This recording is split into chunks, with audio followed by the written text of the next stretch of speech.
Düz prizmanın tam səthinin sahəsi. Biz keçən də keçmişik prizmanın tam səthinin sahəsi. Bilirik ki, prizmanın 2 dənə oturacağı var.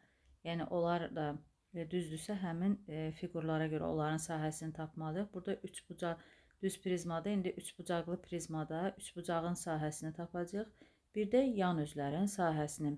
Yan üzləri də düz bucaqlılardan ibarətdir. Yəni həmin düz bucaqların sahələrini tapıb, ümumi sahəni tapmaq üçün də toplayırıq. Məsələn, düz üçbucaqlı prizmanın səthinin sahəsini tapmaq üçün, bax, belə bir, deməli, bizə verilib, elə bu şəklin üzərində baxaq. Burada baxırıq, üçbucaqdır, oturacağı, baxın, bu üçbucağımız, bunun tərəfi 6, bu tərəfə çəkilmiş hündürlük isə 4-dür. Onda oturacağın sahəsini tapanda, tərəf 6 vurulsun 4 bölünsün 2. Çünki üçbucağın sahəsini tapırdıq. Tərəf bu tərəfə çəkilmiş hündürlüyü hasilinin yarısı. Bu edir 12. Eyni sahə burada da var 12. İndi qaldı bizə yan üzlərini tapmağa. Burada görsünüz xətlər qoyub ki, yəni bu bərabər yanlıdır. Oturacaqlar da eyni konqruent fiqurlardır. 5, 5'dir. Yəni bu da 5'dir, bu da 5'dir. İndi biz bu düzbucaqlı üzünün sahəsini tapmaq üçün 10'u vururuq 5'ə, 10 vurulsun 5, üzərinə gəl. Digərini tapmaq üçün 5, 10'dur yenə. 10 vurulsun 5, üzərinə gəl. İndi qaldı bizdə bu öndəki üzü, baxın, bax, bu mavi rənglə rəngləyirəm. Bu öndəki üzünü tapmaq üçün bu düz bucaqlı da 6 və 10'dur tərəf. Deməli, 10 vurulsun 6. Hər üçündən 10'u mötərizə xaricinə çıxartsaq, 5 üzərinə gəl, 5 üzərinə gəl, 6. Və bu da görürük ki, elə oturacağın perimetridir. Yəni 10 vurulsun, oturacağın perimetri də oldu 16, bu da etdi 160. Onda tam səthinin sahəsi S tam bərabər olur 2 dənə oturacaq. Yəni oturacağı da biz 12 tapmışdıq. 2 vur 12. Üzərinə gəl, yan səthi də tapdıq 160. O da bərabərdir 24 ilə 160'da 184. Yəni belə də tək-tək bu yan üzlərin sahəsini tapmayıb da, tam səthinin sahəsini tapmaq üçün 2 dənə S oturacaq. Üzərinə gəl, S yandı. 2S oturacaq. S yanımız da gördük ki, elə oturacağın perimetrini bu prizmanın hündürlüyünə vursaq tapmış olarıq. Burada üçbucaqlı prizmalardır. Biz bunların tam səthinin sahəsini tapmalıyıq. A bəndində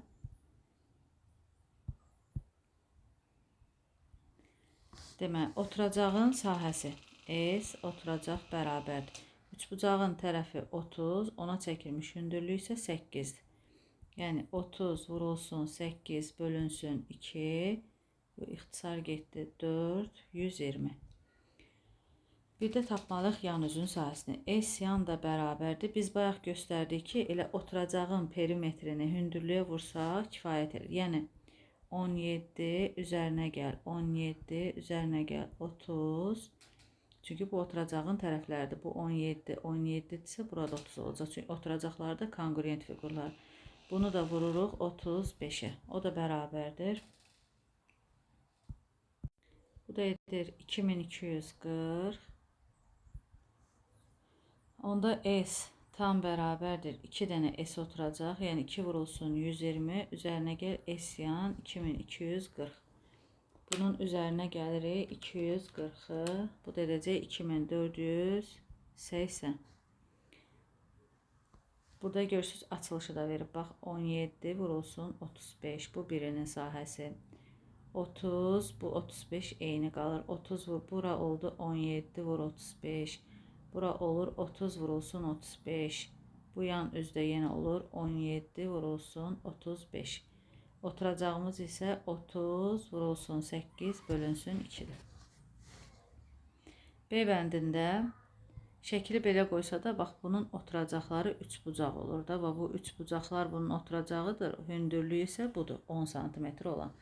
Deməli, ilk öncə oturacağın sahəsini tapırıq. S oturacaq bərabərdir. Tərəf 16, ona çəkilmiş hündürlük 15 bölünsün 2. Yəni 8'i vururuq 15'ə.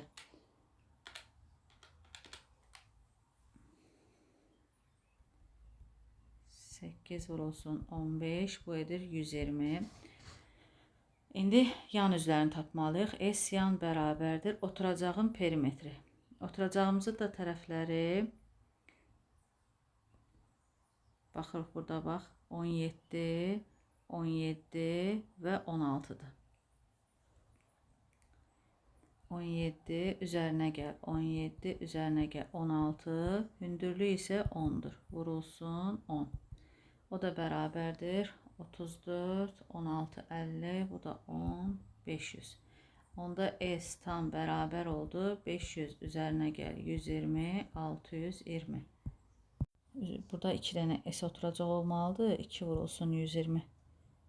Buna görə də cavabımız olacaq 500 üzərinə gəl 240, yəni 740. Oturacaq 2 dənə idi axı.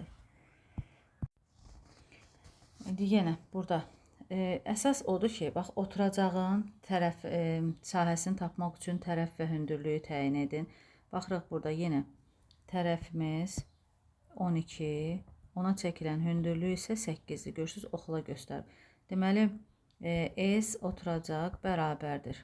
Tərəf vurulsun hündürlük bölünsün 2. Bu oldu 48. Yan səthi isə dedik oturacağın perimetrini, oturacağın da tərəfləri görürsünüz 12, 10, 10. Yəni 10 üzərinə gəl, 10 üzərinə gəl, 12. Hündürlüyümüz, prizmanın hündürlüyü 5-dir. Vurulsun 5. Yəni 32-ni vururuq 5-ə. Bu da 160. Onda S tam bərabərdir. 2 dənə S oturacaq. Üzərinə gəl S yan. Yəni 96 üzərinə gəl 160. O da bərabərdir 256. B bəndində yenə oturacaqlar bax 3 bucaq olur. Bu 3 bucaqlar bunun oturacağı. Tərəf 8, ona çəkilmiş hündürlük 3-dür. Yəni S oturacaq bərabərdir 8 vurulsun 3 bölünsün 2, 12. İndi yan səthini tapmaq üçün S yan bərabərdir. Oturacağı görürsünüz, göstərib üstünə xətt qoyub ki, bunlar bir-birinə bərabərdir. Yəni 5, 5 və 8-dir. Yəni 5 üzərinə gəl, 5 üzərinə gəl 8. Prizmanın hündürlüyü isə budur 10 vurulsun 10. O da bərabərdir 18 vurulsun 10, 180. Onda S tam bərabərdir 2 dənə oturacaq. Üzərinə gəl S yan. Yəni 24 üzərinə gəl 180. Bu da elədi 204. C bəndində yenə tərəf 10, hündürlüyü 12-dir. Yəni S oturacaq bərabərdir 10 vurulsun 12 bölünsün 2. Bu elədi 60. Yan isə S yanı tapanda yenə oturacağın tərəfləri 13, 13 və 10. Yəni S yan bərabərdir 13 üzərinə gəl 13 üzərinə gəl 10. Vurulsun. Prizmanın hündürlüyü isə 11'dir. Bax bu. 11. Vurulsun 11. O da bərabərdir 26, 10. 36 vurulsun 11, 3, 6, 396. Onda S tam bərabərdir 2 dənə oturacaq. Yəni 2 vur 60. Üzərinə gəl 396. Bu da 120. Üzərinə gəl 396. 516. Yəni bunların hamısının yanında da kvadrat santimetr, santimetrin kvadratı, santimetrin kvadratı.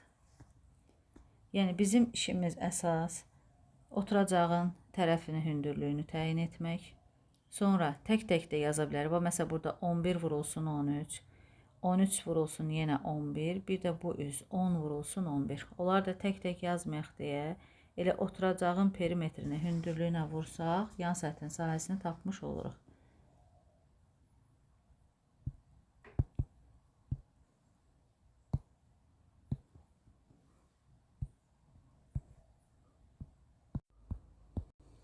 Suallara cavab ver. Hansı prizmanın oturacaqlarının sahələri cəmi yan üzlərin sahələri cəmindən azdır? Bu birinci A prizması üçün oturacaqların sahəsini tapaq. S oturacaq bərabərdir. Bax, 3 bucaqlara baxmalıyıq. Görürük, burada da düz bucaqlı 3 bucaq işarəsi qoyub ki, düz bucaq. Düz bucaqlı 3 bucağın sahəsi katetləri hasilinin bu onun 5 hipotenuzudur. 3 isə bax bunun tərəfidir. 3 və 4. Deməli 4 vurulsun 3 bölünsün 2. Bu elədi 6. Yan üzü isə S-yan bərabərdir. Bayaqlar göstərdik ki, oturacağın perimetrini elə prizmanın hündürlüyünə vurmağımız kifayətdir. Yəni oturacağın hər tərəfinə ayrı-ayrılıqda vurmalıyıq da. 3-ü vururuq 2,4-ə, 4-ü vururuq 2,4-ə, 5-i vururuq. Biz də onu göstərdik ki, elə oturacağın perimetrini, yəni 3 üstə gəl, 4 üzərinə gəl, 5-i hündürlüyə vursaq, elə onu tapmış olarıq. Bu 7, 5, 12 vurulsun 2,4. Bu da bərabərdir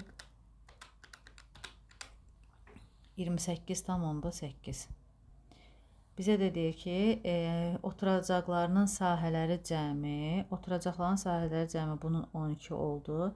Yan üzlərin sahələri cəmindən azdır. Bu da 28,8-dir. Bəli, azdır. 28,8-dən də 12-ni çıxsaq, 16,8. Nə qədər azdır? 16,8. Bu A. B fiquru üçün tapsaq, bunun tərəfi 5, hündürlüyü, oturacağın tərəfi 5, hündürlüyü 6-dır.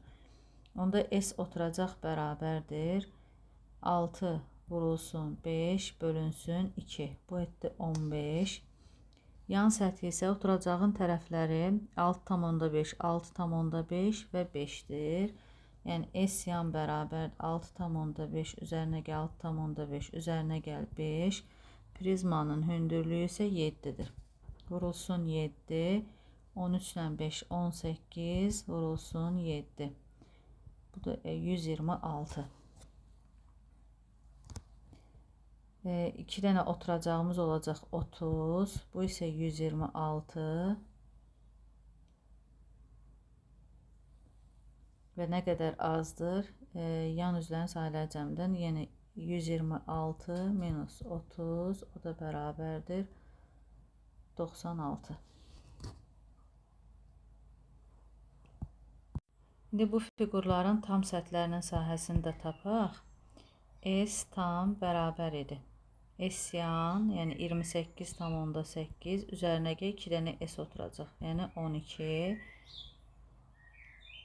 Bu da elədi 40,8. Bunun tam səthi isə S tam bərabərdir 2 vurulsun 15 üzərinə gəl 126. Yəni 30 ilə 126, bu da edir 156. Hansı fiqurun tam səthinin sahəsi çoxdur? B fiqurunun tam səthinin sahəsi çoxdur. B böyükdür A-dır. Odunları saxlamaq üçün oturacaqlarından biri və yan özləri taxtadan olan düz üçbucaqlı formasında yer hazırlandı. Bunun üçün neçə kvadrat metr taxta lazımdır? Deməli, burada oturacaqlardan biridir. Tam səthinin sahəsində sadəcə oturacağın birini götürəcəyik. Deməli, bizə oturacağın sahəsini tapmaq üçün S oturacaq bərabərdir. Oturacaq üçbucaq olur. Bunun tərəfi 2, bir də 1,2-dir. Yəni 2 vurulsun 1,2 bölünsün 2, bu etdi 1,2. S yan da bərabərdir oturacağın perimetri. Yəni 1,5, 1,5, prizmanın hündürlüyü isə 0,8-dir. Yəni 1,5 üstə gəl 1,5 üstə gəl 2 vurulsun 0,8. 3 ilə 2, 5 vurulsun 0,8. Bu da etdi 4. Neçə kvadrat? Onda S bərabər olur. S yan üzərinə gəl oturacağın biri. Çünki bizə dedi ki, oturacaqlarından biri. Bu da eləcək 5,2 kvadrat metr.